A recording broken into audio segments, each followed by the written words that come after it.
Isa ka din bang OFW dito sa Middle East? Okay, pag ganito yung amo nyo, huwag kang masyadong emotional girl. Kasi ikaw yung talo. Okay, I will give you one example. Kasi kahapon may tumawag sa akin na kabayan. Alright? So, nagsasabi siya sa akin na ayoko na dito sa amo ko kasi yung amo ko masyadong perfectionist. Gusto niya walang mali. So, as a human, hindi naman po pwede yun na hindi tayo magkamali, mga kabayan. Okay? Sabi ko, anong problema? Sabihin mo sa akin kung ano yung pinagtalunan nyo, ano yung pinag-awayan nyo. Okay? Sabi niya kasi yung amo ko, alam mo yun, parang ginagawa niya akong tanga. Ginagawa niya akong walang alam. Na kakasabi niya lang sa akin kahapon na ganito yung kailangan kong gawin. Alam mo yun, araw-araw na lang sinasabi niya sa akin. Girl, katangian na talaga nila yan. Okay, alam niyo ba na ako 4 years na ako dito. Nagtatrabaho sa bahay ng mga amo ko.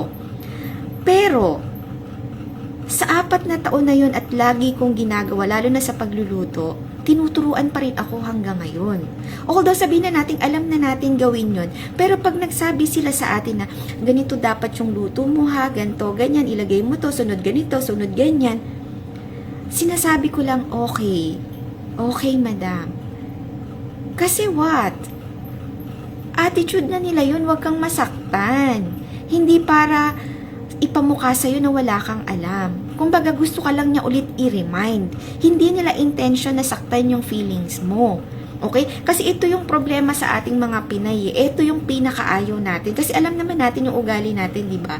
Na kapag sinabi sa atin, alam na natin yan ulit kung ano yung gagawin natin. Minsan nga kahit di sabihin sa atin, di ba? Dahil may common sense tayo. Di ba? Hindi na nila kailangan tayong utusan. Ginagawa na natin agad. Okay?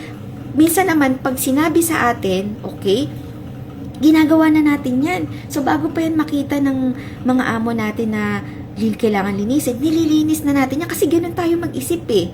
So, ngayon, magkakaiba nga kasi tayo ng ugali. Yung ugali nila ganon. Siguro nasanay sila na they wanted to remind us always. Ganon.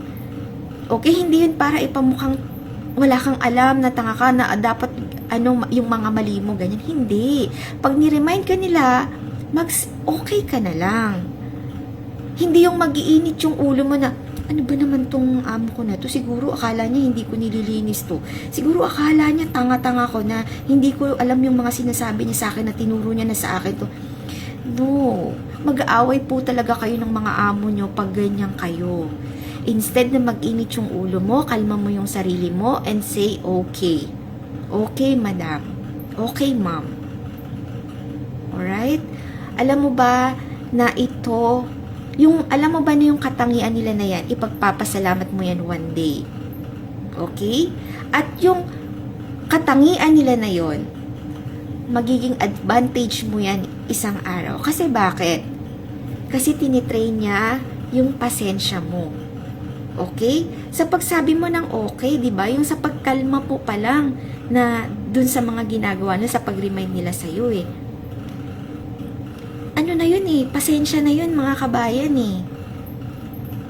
Kaya please lang, pag ganito lang yung problema nyo sa amo nyo, hindi yan para maging perfectionist sila.